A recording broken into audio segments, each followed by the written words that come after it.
We are very excited about this. Jerry Recco is one of the great update anchors of all time. I am telling you. I haven't thought about this in a while, but I think Recco's in my top 5 update anchors of all time. He's right behind the Mink Man, John Minko. Wait, so in an official WFAN sports update, he cited Ballsack Sports? It's a little different than someone just doing live radio, saying something. Well, it would never happen to anybody either way. It's Ballsack Sports. Like, what kind of idiot? But I'd like to find out what it is that Recco reported incorrectly. Can we do a quick scroll through Ballsack Sports? I did. I saw a pretty deceiving one that almost got me while I was at the Lou, Dan. I saw a quote from Kevin Garnett saying, "The NBA today all avoids the grind. No one wants to actually put in the work. They just want to go team up with their friends and win it the easy way." I was like, "Whoa, pot kettle." And then I realized at the bottom, Ballsack Sports. I was like, phew. Then I finished peeing. That's nice, Mike. Not for me sometimes. I'm getting up there. Really? Already? Yeah. Flomax? You need some Flomax? Well, it's just I have this medication that sometimes slows that process down. Yeah. That's unpleasant.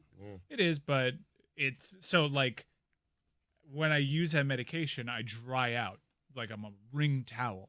And it finds its way in my urinary tract sometimes, Dan. But when I'm not on it, like right now, because there are supply chain issues, I cannot get this medication for my perspiration that is induced by anxiety. My armpits are just a bloody mess right now. If you see this right now, they're just drenched. I don't know. Thanks, Obama. I'm not sure what's going on here, but Thanks, Obama. I need this medication.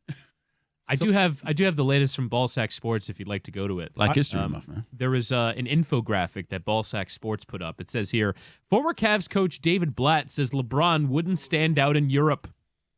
Here's the quote. I was kind of disappointed, to be honest. I was expecting a bit more. Obviously, he's a tremendous player, but I don't think he'd stand out as much here as he does in the NBA. I mean, how about that from the fighter pilot? I mean...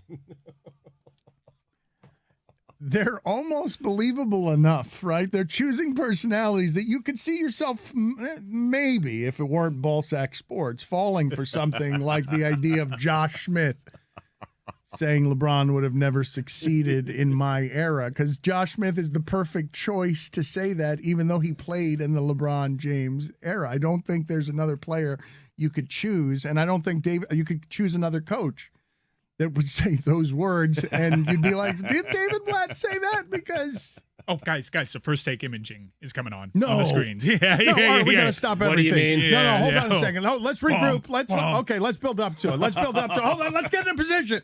Let's all of us get into position. It's happening. Man the stations. My God. Oh, my God. There's a montage. Jordan. He threw a water bottle. Oh, my God. Stugotz, it's happening. It is happening. Two legends of the game. I mean... They need Francesa. Oh, the Pope. We are live broadcasting right now. We are watching live. We cannot play the sound for you because that would ruin our relationship with ESPN. It's not allowed for us to simply break in live to First Take anymore. I think we've ruined that relationship. I'm taping this, by the way. I am taping this at home so I could hear the audio later. I forgot.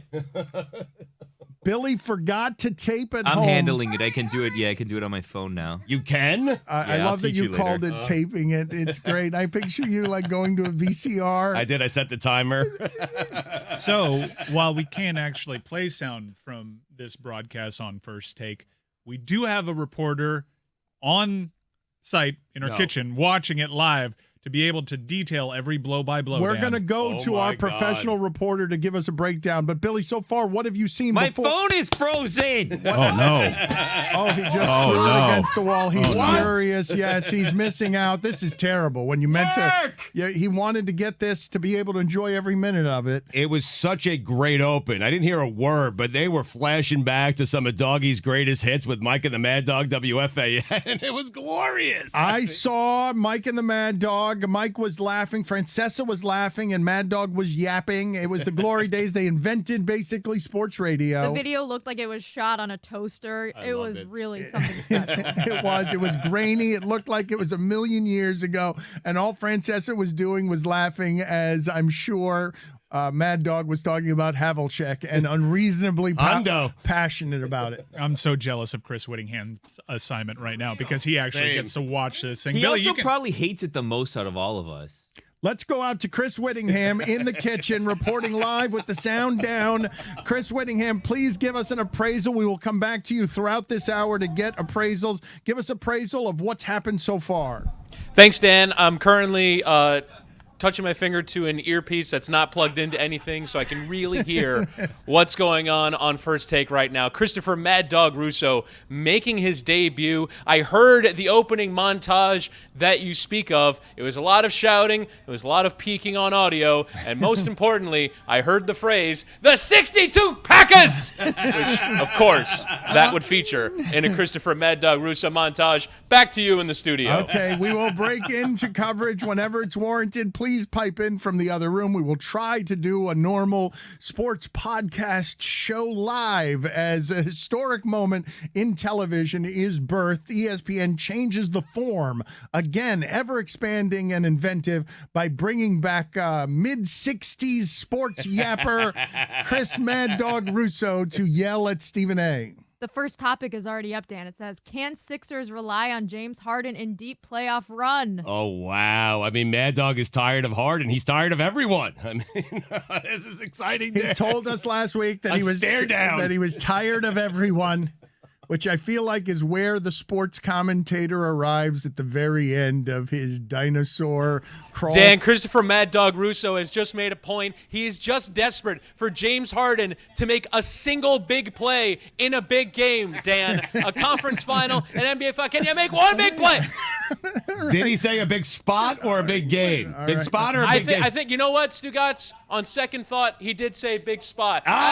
Big spot, Dan. Stugotz knows the language. Please, Whittingham, keep your professionals together. Back to you, please. You gotta. If we're gonna do this for standing live in the kitchen at the LeBatard Show Studios in the Clevelander on South Beach, next to the Chris peanut Whittingham, back to you. Roy, I need to talk about this for a second because nobody's happier about that kitchen than you are. I saw you run. He's always in it. I saw you run back to the studio the other day with your arms filled with stuff. What? I couldn't see. It was your back. What were your arms filled with? Oh, it was a lovely time. It was filled with donuts. It was filled with peanut butter and jelly sandwiches. It was filled with soda. It was awesome, man. He had like 7 things and he was carrying them the way that. Oh, wait a second, Dan. Those are those damn Federal Donuts from Philadelphia. They're trying to infiltrate our studio. The call is coming from inside the house. Roy! On the mall. On the mall. You're playing both sides. I have been. I just had one.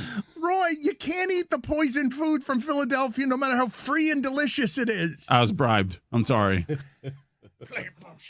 You are absolutely doing that. Chris Whittingham, I see James Harden dribbling right now. I don't want to overuse this, but I do. I'm desperate for every analysis that you have. Chris Mad Dog Russo, his hair looks wonderful. He has been made 15 years younger by this platform. This platform. If he was a vampire on Sirius, who was slowly turning into a mummy, he has now been rejuvenated by the ability to spit hot air in the face of Stephen A. He called a timeout. There's a finger up, Dan. There's a finger up. He is currently slowing down Christopher Mad Dog Russo. As you said, the hair is tremendous. Slick back. I've never seen his hair. Look, I saw him on Radio Row last week, and I don't remember that much hair on the top of his head. It's an extraordinary look that he's gone for here, and currently they are debating the merits of James Harden in a deep playoff situation. Chris Whittingham, Meadowlark Media. Have they embraced the first debate? Oh. The very first one? You think they came out of the box embracing debate? It seems as though they have. Yeah, they're going at it. Good news. There's as hard a as they re-air. can. There's a re-air today at 2. I set the recording for that. I didn't want to miss the open. Clutch. Yeah. They are not going to cause a great deal of sparks right off the top. Oh, no, Dan.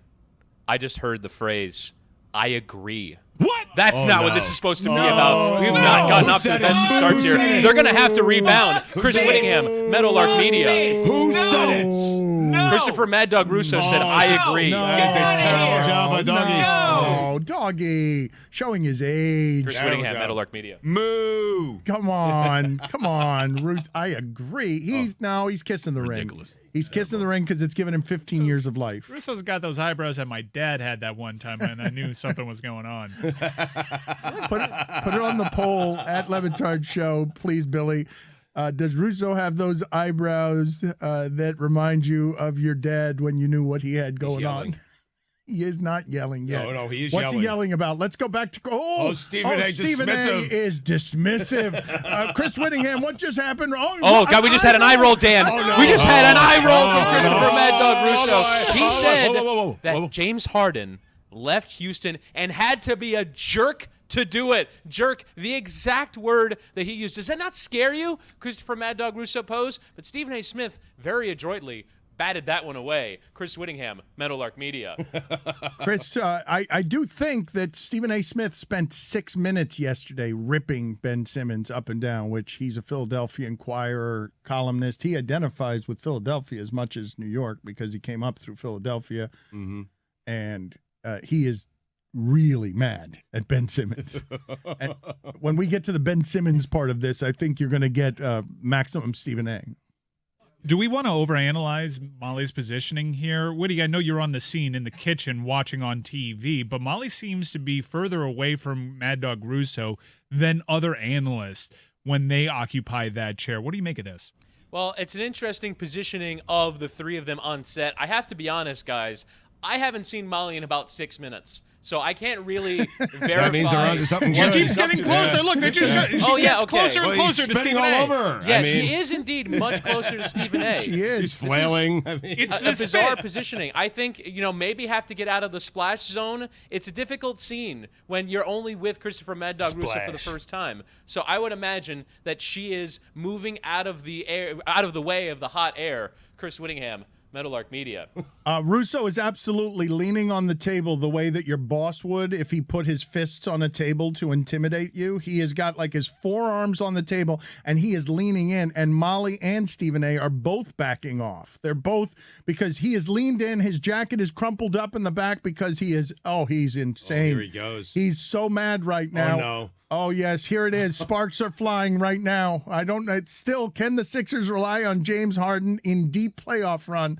They are now yelling at each other. I haven't heard a word, but this looks like the greatest debate in the history of this show. Yes, they are. Oh, wait a minute. Did Stephen A. just tell him to calm down? I think so. Let's go out to Chris Whittingham. Christopher Mad Dog Russo just said, do you really want to put James Harden on this level before he's even played in a final? Now, I will remind Christopher Mad Dog Russo he did play in a final in 2012, but not since he's been the leader of a team. So we're questioning his credentials because he has not led a team to the finals. Chris Whittingham, Meadowlark Media. Okay, but I went to you to ask the question of, did Stephen A. Smith say out loud, calm down? Because that's the worst. It's one of the worst things to say in an argument. Calm down or relax. Dan, I would certainly not give that as marital advice to any couples out there. Don't tell your significant other to calm down. Chris Whittingham, Meadowlark Media. Good advice. Good report. You Yeah. still haven't answered my question of whether Stephen A. said it to Chris Russo. I'm going to assume it's because I was too busy talking to you for you to hear it, but I was lip reading in here, and I'm pretty sure that Stephen A. told Mad Dog to calm down. Is America eating this up right now? Yes. Is First Take going to get a rating spike because they brought in Chris Mad Dog Russo to do old-timey New York sports debate on the biggest forum, First Take, with Stephen A. Smith? Well, the next two topics, Dan, are Ben Simmons and Dak Prescott being the savior of the Cowboys. So if they're not eating this up yet, they will be by the time we get to that Cowboys There's going to be a Staubach reference. The audience needs to forgive me because it's the worst thing about leaving ESPN, that we can no longer break in live and do this show live with you hearing the sound so that we can do Mystery Science Theater of watching First Take together. I want to go and sign back up with ESPN, Never Say Never, to just get 2 more hours of ESPN in. Dan, we have a correspondent here with us who's watching along with me now. Billy left. And the reason for the braying laughter of one Billy Gill. As a matter of fact, I'm just going to turn to him and say, Billy, what did you just hear that made you bray with laughter? Molly told them that we had to take a break because they're going to get a third person in, that Jay Williams is coming in, to which Stephen A. replied, "What the hell is he doing here?" Oh, man. Chris Whittingham, Meadowlark Media. You know Thank what, you, thank Whittingham, this is a better way to do this. Allow Billy to sit out there eating snacks in the kitchen, and I would like for you to interview him live watching First Take, and I'd like to get all of Billy's thoughts on this, and I want you to be the sideline reporter in this situation. We'll let them talk for a little bit and try and gather ourselves, but we will return to the kitchen. Stephen A. has to be furious that Jay Williams showed up, but I think Chris Mad Dog Russo has to be even more furious because he wants this whole spotlight to himself. This is mano y mano, Dan, okay? One-on-one, and while we're bringing in Jay Williams, I am with Stephen A. Smith. That is a travesty. It really is. Bad movie, ESPN. Yep. I mean, why ruin a great thing? I mean, not that Jay Williams is ruining it, but I said that. He is ruining it. Yeah, And you did say that. you did. Why would you say you're not saying that when you were clearly saying that? I have no idea. I felt bad for Jay Will. I mean, But you chose to say it. You I'm Doggy. I mean, You are him, is the thing. This is Stugotz was looking up at the screen when the montage was playing of Mike and the Mad Dog, and it was grainy, and it did sound like it seemed like it was from another time. And Stugotz gazed at the screen like you would with an old lover, and filled with nostalgia and emotion, he said to me, "We're them." Because he was watching Francesa laugh at the absurdity of Chris Russo was just furious about something. I just started to think about all the ridiculous rants that I've had on this show, and Dan just laughing at me and just letting me go and just laughing at me. Sometimes out loud, sometimes right in front of my face. Most of the times he was doing it on the inside because he didn't want me to feel bad. But that's why I love you, Dan. You do. This is your hero, though. This is Chris Mad Dog Russo here is getting a reinvention. Okay, it's hard to stay in this game this long. It really is. These marriages are tough. Those guys succeeded for a long time, and then at the end, business pulled apart Mike and the Mad Dog, the inventors of this ridiculous form of taking sports too seriously and talking about it. They had a show that was 6.5 hours a day. Yeah. It's amazing. It's unbelievable. It was 6.5 hours a day, and because Mad Dog is indefatigable, like he will never get tired. He will yap for the rest of time. They did 1 to 7, so it was a 6-hour show, and then they got, WFAN started to get rights to teams, and they would get outraged when they were bumped at 6:30 after 5.5 hours to go to some Knicks pregame show. They were like, "Hey, we're more entertaining. Why are we going to a pregame show with Mike Breen?" His hair looks spectacular. I don't know whether he got something funny done, but Chris Mad Dog Russo suspiciously looks 15 years younger than he did when we talked to him last week. Mike and I have been up in Bristol to that room. They'll make anyone look good. I mean, they've made me look good. No, they're geniuses, okay? That's in New York, I understand. But the makeup people there at ESPN, they are amazing. Did Roy leave to go watch First Take as well? Let's go out to the kitchen again. Chris Whittingham is there. He is there to interview Billy and Roy. What's Roy eating? Is that a deviled egg? What is he eating? No, it's one of those Philly donuts. Yeah, it's a donut that egg. looks like a deviled egg, Dan. Yeah, we're out here live in our kitchen living room area watching First Take. Chris Whittingham here alongside Billy Gill and Roy Bellamy. And Billy, you were telling me that you were kind of observing what's going on with Stephen A's hair. What did you make of it? He seems to be embracing the gray on the sides a little bit and a little bit on the facial hair. So he has some gray going. Now, the action's taken a bit of a slower turn because they're talking about the mental health issue, so they're not going to be embracing debate on that. They're on the same page on that. But hopefully we'll pick things up again soon. Now, Billy, you did marvel at how Stephen A. was self-aggrandizing about his relationship with Clutch Sports. I believe that he said, "I didn't call you back because I just didn't have time yesterday." That was a busy day for Stephen A., obviously. He was prepping for his Super Bowl today. Back to you in the studio, Chris Whittingham, Meadowlark Media. Thank you, Chris. That is a very hot hub of stuff happening in the kitchen. I am jealous, not just because you're in the kitchen and I always want to be in a kitchen, but because you guys are watching something that we have deemed more entertaining than what we're doing. But the mental health stuff is going to slow this down. So the departures, the exodus in this room. Did Jessica just leave as well? You can't, guys. I've got a job to do here. They brought J-Will in Dan, for breaking news out here in the kitchen area. We go now to Roy Bellamy, one of our correspondents. Yeah, these donuts are bad. Back to you in the studio, Chris Whittingham, Metal Arc Media. What do you mean the donuts are bad? They don't taste good. They don't taste good at all, Dan. Chris Whittingham, Metal Arc Media. Is Lewis having a beer? Yeah, Lewis is out there now. What too. did you? Our video department. It's 10:20 in the morning. I know, but Doggy, it's Stephen A. You know what they say? It's 10:30 somewhere. Billy, when you get back here, please put on the poll at LeBatard Show. Have you ever had a beer at 10:20 in the morning? Because, yes, Lewis from La Esquina de Chumeria, holding up our video department, has also gone out there and cracked open a Miller Lite. Now what's happening out there? Dan, everyone has fled the premises because Jay Williams started talking. Chris Whittingham, Metal Arc Media. Okay, we'll come back to you in a second. It's mental health is going to torpedo this. Why didn't they start that way? Why didn't they just do 7 minutes? They had to. Really? People are going to First Take for their mental health advice. You got to start with fireworks, Dan. You have to. You give them 7 minutes of fireworks. You bring in J-Will for some nuance, and then you get back to screaming at each other. I mean, this is interesting, though, Dan. It's a different national conversation that's happening around mental health. If this was just like 4 years ago, everybody universally would be calling Ben Simmons soft.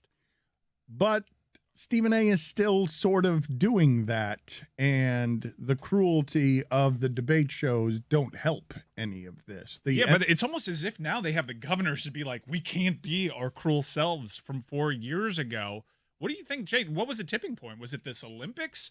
Or was it Osaka? I'm not really sure, where people realized they had to be very careful around their words. Simone Biles at the center of something, right? Because she did something that was Simmons-y before Simmons was doing it. And it's in a sport where the humanity of the toy robots, because it's such a wonderful, fluorescent, rhythmic, amazing athletic sport, but you can find compassion for young women testing their bodies. And Dan, I hate to interrupt, but we do have an update here from watching First Take here at our Clevelander studios. Stephen A. has gone to the somber voice. He's in a very low tone, He's making a very important societal point. So he's really lowered to make sure that he captures. Wait a minute. Chris Whittingham, Metal Arc Media. Oh, no, I'm not done with you yet. Is Billy drinking a beer? Billy is drinking a beer. Go to Billy.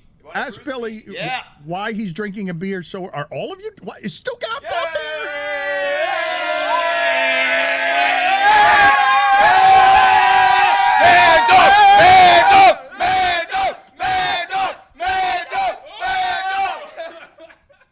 Dan, some beer just landed on me. 96 calories. Milwaukee, Wisconsin, Miller Lite. Back to you, Chris Whittingham, Metal Arc Media. Drink responsibly.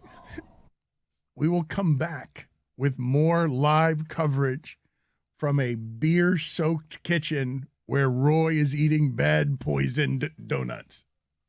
There has been a lot of stuff that we did not realize in leaving ESPN, infrastructure related, that has put us in a position where we can't quite get to some of the things that we want to get to because, for example, we don't have the sound rights to First Take, or in this example, we don't have enough looks likes for the looks likes tournament.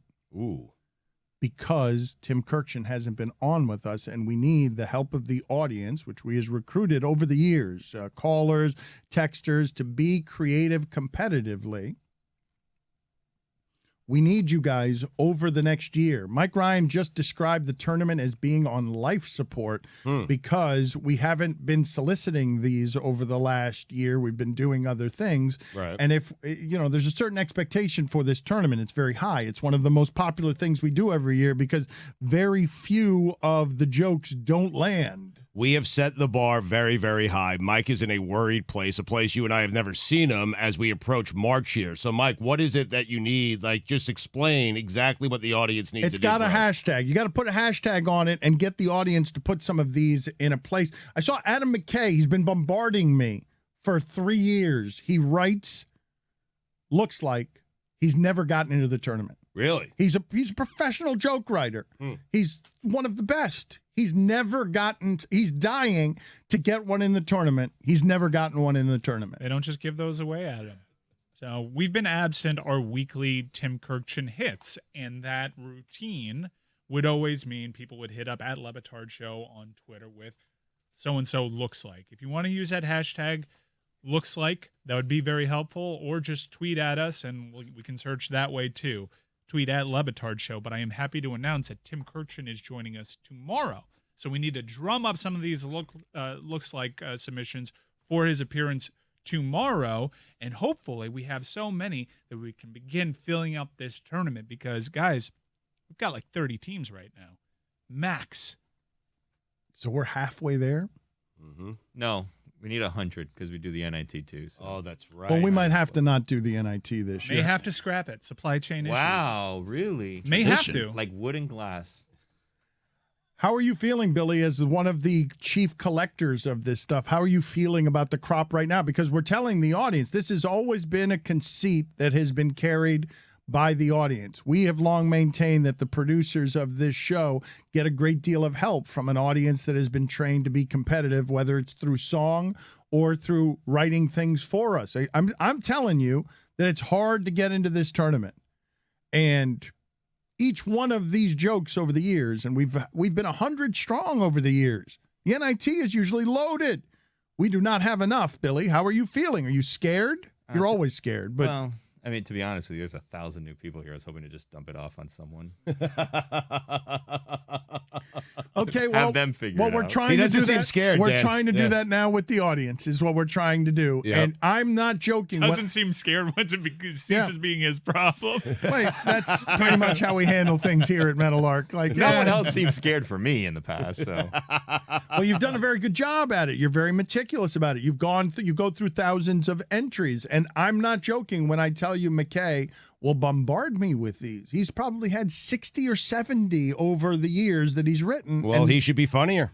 and none of them have made the tournament. We are challenging you right now. We should give some stuff away, though. I want No. We give the tournament away. We Exactly. don't need to give everybody stuff away to do their goddamn jobs. The prize You've been there is for us yes. every year. Your prize is that someone reads it. Yes. Probably someone considerably less famous and recognizable this year. Right, and Tim Kirkchin laughs at it. That is your prize, Dan. That's what you get. You get Tim Kirkchin's laughter. Okay? I have a compromise here since Adam McKay wants to be in the tournament so much. Tell Adam, you want to be in the tournament? That's fine, but you need to voice the tournament this year. You voice the tournament, we'll give you 3 of your choosing to get in. That we'll then look at and then see if A couple of your famous friends, too, while you're at it. Now we're talking. Like Gilly hardball. Gilly Are we prepared to give him an Jennifer entire Lawrence region? and them. What if we just have the McKay region? Yeah, and then I there's would the give him Meryl Streep Streep, yeah. region, the Yeah. DiCaprio region, Jonah and the Hill, Lawrence yeah. I like region. that. If you got the right voices, I'd be good giving Yeah. an entire bracket away. To him. Ariana Grande for the NIT? He Absolutely. can Yes. get 2 submissions per famous person he gets to voice things. the worst tournament we've ever done is when we stacked jokes on top of jokes, and Frank Caliendo was doing voices of these, and it's dangerous if you do celebrity voices. We've gotten in trouble in the past with that. Right. The voice can't distract from the joke. But if it's Meryl Streep just Yeah, if it's- reading, you if got to it's take Leo, Meryl Streep. yeah. You don't That's a say no to W Meryl right there Streep. for us, man. You don't say no to her. Come on. It's Meryl Streep. Yeah. Do we really want Streep though? Of I all don't the know. people, Come on, that- Stugotz. she's Come on. overrated. Don't do this. And she won an Don't Oscar. do this. Hey, Do it in a big movie. I Hey, mean- hey. We're trying to get Meryl Streep here. You're right. Yeah. Don't do your bullshit. I'm sorry. Enough. He can't stop doing I this see how that bullshit. works, though. You tell McKay Streep, and then we settle for Jonah Hill, and then it's still fine. Right. Yeah. Aim for the moon. Yeah. And if you end up with Kid Cudi, fine. I love, Mike, that you're yelling at Stugotz, because I don't know when the age that this will stop is. I don't know whether it'll stop in front of a microphone or not. But if you ask Stugotz to play one of the hits in the nursing home when he's dragging a dialysis machine at 95 years old with cobwebs on his dick to give his opinion about Meryl Streep, unnecessary visuals, or Kevin Durant. Also, don't need to suspend disbelief for it. Yeah. Spider. Oh, thank you, Mike. Totally, a spider would be hanging off of it. The whole nest. John Sally. Donovan Mitchell. It would help. It would help. Put it on the poll, Guillermo. Will Stugotz have a nest of cobwebs and a spider on his dick at 95 years old? But, were you headed somewhere but with yes, this? I believe that at that point I could come up to you and you will rise to life. The spider will get scared. The cobwebs will break apart. You will get a full-on erection, and you will shout to the heavens that Meryl Streep is overrated. Life in you. Because what are the top 5 Stugotz hits? If She is 3 for 21, Dano. I mean, stop that's it, below man. the Mendoza line. We're trying to get her. We're trying to get her. Okay, We're you gonna are. get I don't big care if we ass. have her. Right? What are the 5 Stugotz hits? What are the notes that will Durant's make him? in there. See, Durant is the open J.J. goal. Watts. Soccer's dead. Yeah, soccer's dead. Forgot about that one. Yeah, So Meryl Streep is the only one that's non-sports. Elon Musk. Elon Musk made. I read that he made like $36 billion in 6 hours yesterday. I also read while he made- losing everyone else money somehow. It's crazy. I also read that his brain chip killed 15 of the 23 available monkeys to him. What is going on with Elon Musk? How is he this much? I told you a decade ago. No, Scott, you told me what? He's wildly richer than Bezos. Yeah. Like he's the He richest. can't be trusted. He's the richest man in the world. He is now dwarfing Bezos in the last few months because the stock of Tesla. I mean, people were talking about this guy. So somebody was joking, or not joking, I guess. He said if someone came up with a feasible plan where I could give $6 billion to actually fix world hunger, I would give $6 billion to fix world hunger, because in 6 hours the other day, I think I've got that right, that his stock at Tesla, and he's buying up some of his stock now, I think in 6 hours it went up billions. Right. How about you come up with a plan? I mean, you're waiting for the plan to fall in your lap. I mean, you got all the money, all the resources, all the time. Come up with a plan. Figure it out. Solve world hunger. Okay. I mean, you want to achieve something, then do that. That would be an achievement, okay? I would get off of Elon Musk. I would stop criticizing him if he solves world hunger. Okay, that's a good place to put yourself. I think he actually had a pretty good response to this. I have to look it up, about being presented with a plan, because millions and millions of dollars get donated every year to food distribution charities, and yet we still can't solve this thing. He says, I will write a check right now if you tell me exactly how to do it, and your plan holds water. Let me find out what he said, though. Do you think that he really has all the time in the world? I feel like he's probably very busy. He's bluffing, by the way, Mike. Okay, Stugotz, I love that you take the Well, easy. I'll sign the check right now. Someone give me a plan. He knows there is no plan. No one will ever come up with a plan, but I'll be the one to sign the check if they do come up with a plan. Please, how about you come up with a plan and sign the check? There you go. While I'm asking you about whether you'll play your hits until you're 95, you get lured into the trap of playing one of your hits right now in my face. He's right about that, though, Dan. Yeah, no, but putting the standard at solve world hunger, and then I'll respect you with no sense of irony but whatsoever. Put pen to paper. At least come up with like a rough draft of a plan. Remember when you tried to come up with a submarine to get kids out of a cave in like 5 minutes? I mean, he made it way too big. It didn't fit down the hole or whatever, but I mean, where's the plan for the hunger situation? Billy, fair criticism. I just think that Stugotz puts himself in a very strong position as the critic when the bar is solve world hunger with no sense of irony. If there's one hungry person in the world, it's the most amazing do it in the playoffs I've ever seen. I mean, he brings it up. We're not telling him to solve it. Exactly right. Yeah. And you're bringing it up to me, so I'm just responding to it. If I'm late for lunch, then Musk has failed. If anyone has a hunger pang, then Musk is not doing enough with his billions. Whatever happened to the tunnels he was building, huh? Another unfinished project. I mean, this guy. So there was a tweet from Dr. Eli David that said, Who's that? fact check, 2% of Elon Musk's wealth is $6 billion. In 2020, the UN World Food Program raised $8.4 billion. How come it didn't solve world hunger? Because that's an okay point that was raised. He also posted a screen cap of a CNN business article that said 2% of Elon Musk's wealth would solve world hunger. And so Elon Musk, I guess finding an ally in Dr. Eli David, said, if the WFP can describe on this Twitter thread exactly how $6 billion would solve world hunger, I will sell Tesla stock right now and do it. Now, there's an update on this story where Elon Musk claims he gave 5 million Tesla shares to charity. But the World Food Program says that they have not received a single thing yet. Of course. Oh, what a phony. 5 million Tesla shares, by the way, is a huge deal. That is a massive deal. Look what Tesla shares are going for right now. It's just like the Tesla. You'll wait and wait and wait, and will never arrive in your driveway. And that person, that dot, will wait and wait and wait, and the money will never arrive. That's what Musk does. He makes empty promises. I mean, the E in Elon stands for empty promises. How about that? Back to you, Deb.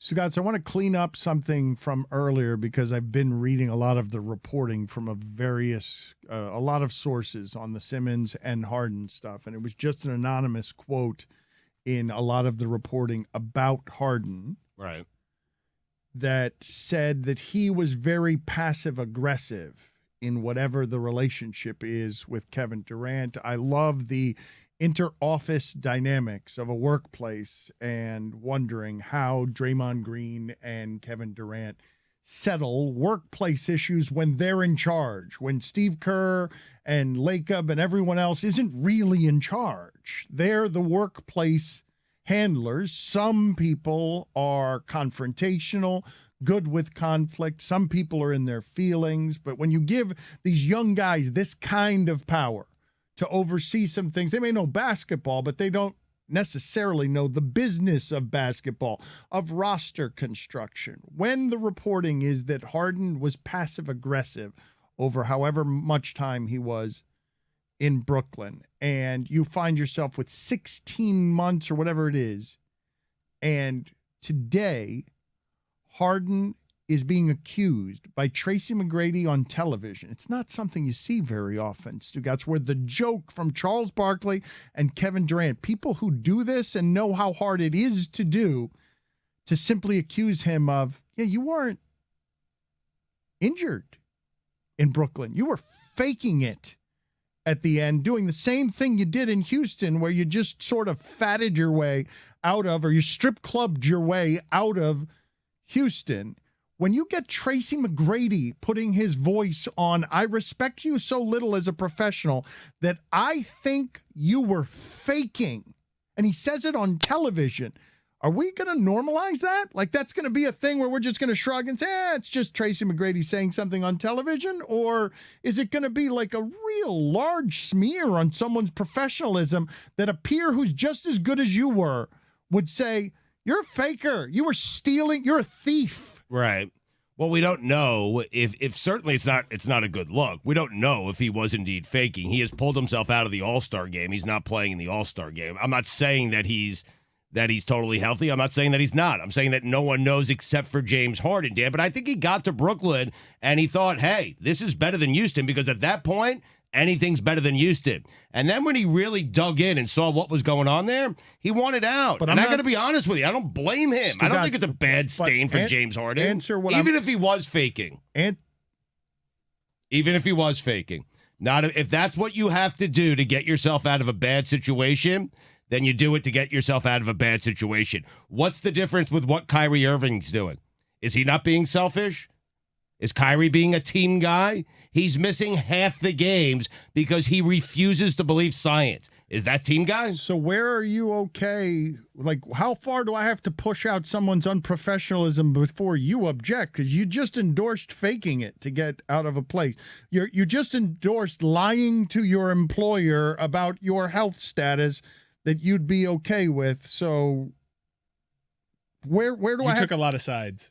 I did, but that's what I do, Mike. I like to take a lot of sides. But yes. I'm just trying to Well, but took a lot of sides while sitting out the idea of, like, you're just saying, I don't know how he is or how he isn't, but I'd be totally okay with him faking his way out of Brooklyn. If Kevin Durant is the person making those decisions and he wants to get away from Kevin Durant and Kyrie Irving, and he feels like in his mind, hey, this is what I have to do for those guys to stop trusting me, for those guys to stop believing in me so I can get to a better place for myself, I'm okay with that.